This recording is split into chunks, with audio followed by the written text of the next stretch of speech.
Hi guys, Luton here, and I'm here on the Ahoyworld Modded server. Now this is a little different than the normal server that I play on, which is EU1 Invade and Annex. This server is based around tight squad play in a more realistic, more serious fashion, even more serious than on my other videos. And what I wanted to do today was to showcase for you guys the kind of gear that we're going to be using, the differences between the two things. Now, I'm not going to be doing any live gameplay, but I do want to show you the base, and I want to show you some of the gear that is on offer, because we've got some pretty serious stuff. It's very exciting. I'm looking forward to very soon putting some content together, and there's a few little surprises in the works for you guys, so I'm very excited about it. The other thing to say is that, as you can hear, my voice, I'm still not better. It's rolling on. This thing is determined to drag me down, but I'm doing the best I can. So if there's any small edits today in the video, it's because I had a massive coughing attack, but I'm trying to not let it affect too much, so let's see how we go. So first of all, what are the kind of infantry differences? Well, there really is a lot. There's almost too many to sort of say just in this kind of brief period right here. Initially, everything seems pretty normal, but you notice how there's a slight tint right now? Well, that tint is actually my sunglasses. If I take them off, you'll see how suddenly we go to a different kind of daylight, and that's really cool. There's lots of small, subtle differences in the game, like that, for example.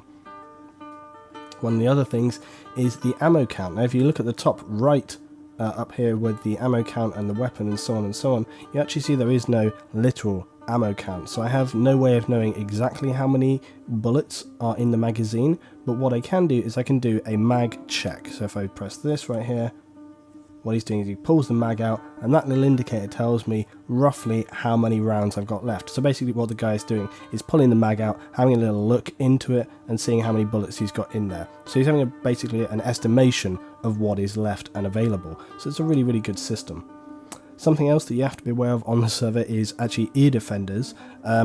If you bring up this menu right here, you can see you've got earplugs in. If you don't put earplugs in when you're actually in combat, then it's going to mean that you can actually go deaf, which is obviously really serious when you're in a sort of a combat situation. We also have this radio menu, and this radio menu enables you to do multiple different things. You have a group action, so where you can do gestures, so you can, say go. You can do stuff like point, so if you want to go forward. And again, basically, if you're in a non-verbal situation, you can watch different people in front of you. So say I was ahead of the group and I was leading, I could do this. I could say, cover. Hang on a second, let's go third person. We could do cover, and he does that. So there's a lot of different hand actions that you can put together. There's equipment, so we can attach items, etc. You can check the temperature of your barrel. Okay, so if you're an LMG user, for example, this is very important. You can even have spare barrels to change out with your LMG should you need to do so. There's the medical interaction, okay, and again this gives you the medical menu right here. There is a lot of different things that you can do with the menu. You have to look at all different parts of the body and what's happening there depending on what damage that you've taken, okay, and so you can check your pulse, for example, and as you see it's checking the pulse right now. So the medical system is extremely complicated, and I need some time. There we go, you find a normal heart rate. So there's actually a lot of detail going into the medical system. So if you take a hit, if you get shot, there's different actions that you're going to have to take there. You can also do things like bandaging for fractures and so on and so on. So there's a lot of different things within the medical system. It's very complicated. There's also survival stuff, so again you need to eat and drink when you're out in the world. I think it's something like you need to drink every hour and eat every 3 hours, and then there's some custom availability as well. So there's a lot of different things going on here, and it just adds to the whole kind of realism. It adds a lot of different, sort of detail to the game, and as I say, when we actually get into the combat operations, you're going to see how this can be applied and how much more interesting it makes the situations, and also the kind of video scenarios that I'm able to put together for you guys. There's also another really important thing, which is the radio system. Now if I press the open radio frequency here, you can see it says transmitting down the right. Now again, much like you will have seen on other Arma videos, this basically means this is the task force radio, so you're going to be hearing more kind of like radio chatter when people are speaking. There's the two kind of radios. You've got the short range radios and the long range. Right now we're carrying the short range, and I can bring that up as so. So this right here is my short range radio, and this is what I'm going to be using for speaking to other troops and units in the area. There's also a long range unit, a long range radio, and that actually is to be carried on the back. You're going to be using that for communicating with like helicopters, jets, calling in pickups, transport, or strikes. So that's what that will be used for. But this short range one is for sort of infantry communication. And basically what your squad would do is you would set up different frequencies to operate, and then for example if you wanted to speak to other squads, you can preset different communication channels. So for our squad we might decide that we want to run at 500.3, and then we just set the frequency. That's now set in place. But then if you wanted to go back, okay, you can switch between different channels here, and those channels enable you to have different bands. So again, if you wanted to speak to different squads, etc., it just enables everyone to have good communication and actually speak to the other squads. Because for example right now, if you're in group communication, you can only speak to your current squad. This enables you to speak to other squads and find out what's happening, or maybe you need to radio through some information to other squads. So it provides some really good useful tactical ability for us in the game. Another thing that's really awesome in the modded server is the fact that we have so many weapons available to you. I'm just going to quickly show you what we can have going on here. So here we are in the VAS system, and by just going to weapons I can scroll down and just show you the range of weapons. Here we've got the more kind of standard stuff, the Rahim, the Lynx, the M320, MK200, Zafir, etc. But then you start scrolling down, here's some more stuff, Katibas, etc., your standard MXs. But then, hey, what's this? Desert Eagles. We've got Desert Eagles, Matiba, we've got Colt Pythons. Okay, then you scroll down. I mean, look at all the pistols. It just goes on and on. Rugers, Berettas, Glocks, 5.7. And then we're going into these things right here. We've got a Micro Uzi, even right there. Scorpions. We've got the AR-10, we've got M40s, M4s rather, a huge range there, go down, lots of different M16 models, lots of different missiles as well, you'll notice there, short range rockets. Got the M32, the M3, it goes on and on. There's some great stuff here, there's the FALs in there, okay, the FN as well. They got the G3A3. Big fan of the G3A3. Some variants as well. Goes on and on. HK53, everyone's going to be a big fan of that. Got some Springfield stuff, M249. It just goes on and on. So there's loads and loads of different things. You've also got things like, for example, look here, we've got cable ties, different batteries, map tools. There's all sorts of different pieces, diffusal kits.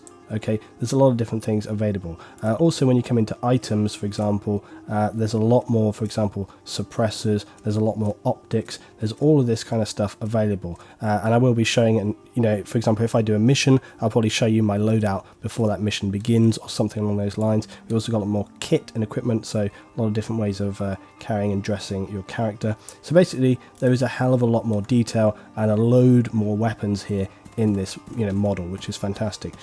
Right, let's now take a look at what vehicles we have on offer, because we have some very exciting vehicles on offer. And actually, I'll tell you what, before we go and do that, I'm just going to quickly load my pilot suit, because I think we may take out one of the vehicles. So I'm just going to load, this is my first one that I put together, pilot fixed wing, and I need to remake basically my loadouts in here, because my loadouts from the normal game don't carry across here, so I need to remake loadouts. So that's going to be actually useful to do. Right, so over here we have the Humvee complement, and you can see that we've got some pretty serious gear going on there. You've got the heavy machine guns, missiles, and a lot of different stuff going on. There's support vehicles as well. So there's lots of different stuff. I'm actually going to take one of these. Actually, no, I'm not going to take a quad. I'm going to walk it so that we don't have lots of engine noise going on. Now then, as we turn the corner right here, you're going to see that we've got some pretty awesome vehicles going on right here. Now heading off to the right down there, again we've got lots of support vehicles, including stuff like the Panthers and so on right down the end there. But I also want to, actually there's something I'm going to show you another time on one of the tank mods, but I'll show you that for another time because it's pretty exciting as well.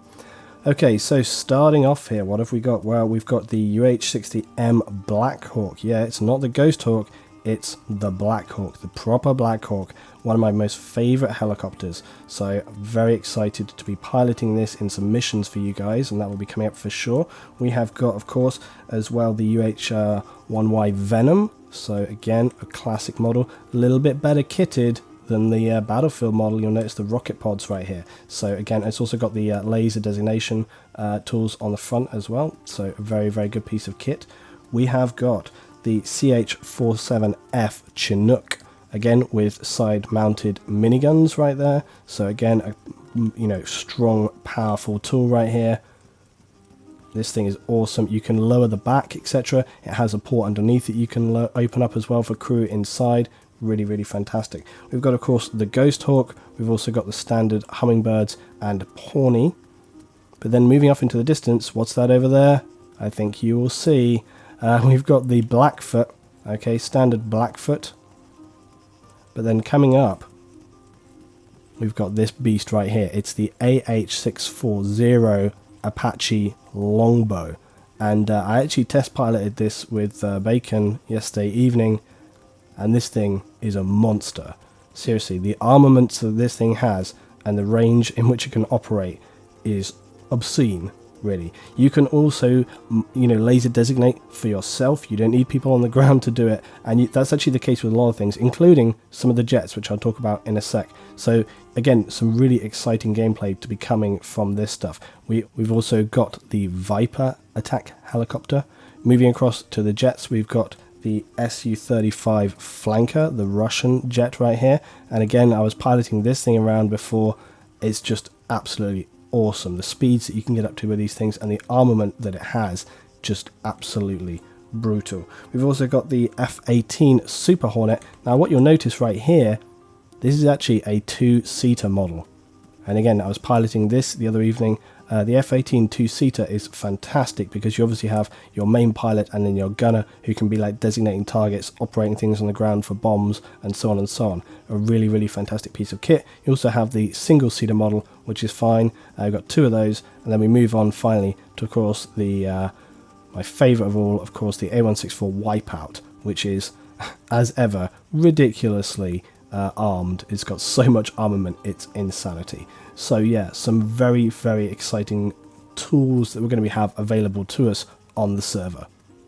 Now, just for the final part of this video, guys, obviously I got to show you one of these vehicles, but I couldn't decide which one I was going to show for you. Could it be the Venom or the Su-35 or the F-18s?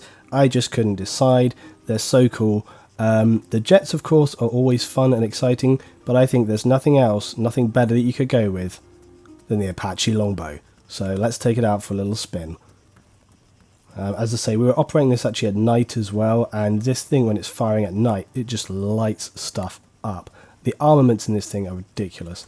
So let's get on board. Here we go.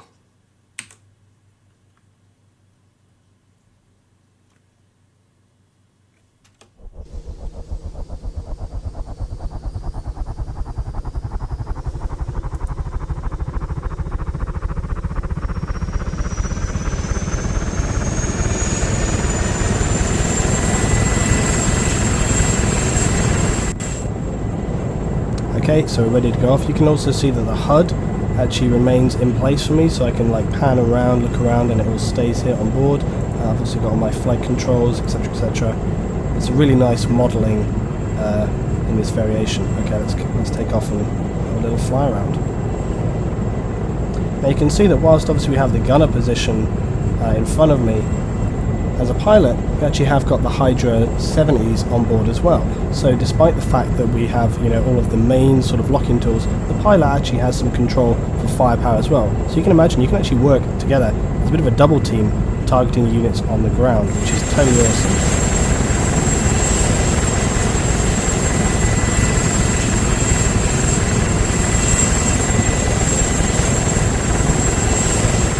Let's get some speed up and really throw this thing around. Obviously, again, as you can imagine, you're sort of targeting stuff here on the ground, some units below. This guy does some damage,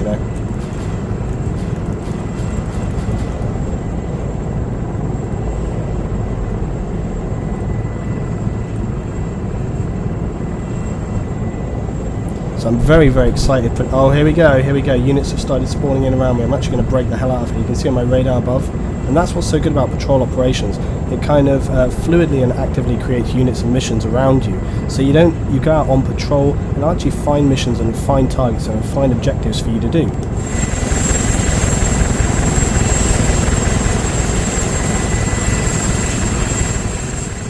So you can see we have that contact, but it doesn't show up on the map, and that's what's really awesome. Here's the approximate UAV. So it's already giving me missions. It says retrieve intel from the UAV. So I'm already starting to get mission objectives and so on as we move around in here. But anyway, that's not what we're going to have for today. I just wanted a showcase for you guys. And also, you see how my screen's starting to get a little bit black right there? You will get kind of G-force effects coming into play. Even more so, obviously, with the jets. You've got to be real careful about that. But there we go, guys, that's my little showcase of the modded server for you today. Let me know your thoughts, what you're going to be looking forward to here. Let me know particularly what vehicles you might want to see in the next video. And of course, I will be explaining and showcasing all the different elements of the game. And hopefully my voice will be in much better order then, because honestly it's been killing me, and I can't wait to get back into making some really awesome videos for you guys. So if you enjoyed the video today, guys, drop a rating below, drop a comment below, and I'll see you next time for some more Arma 3.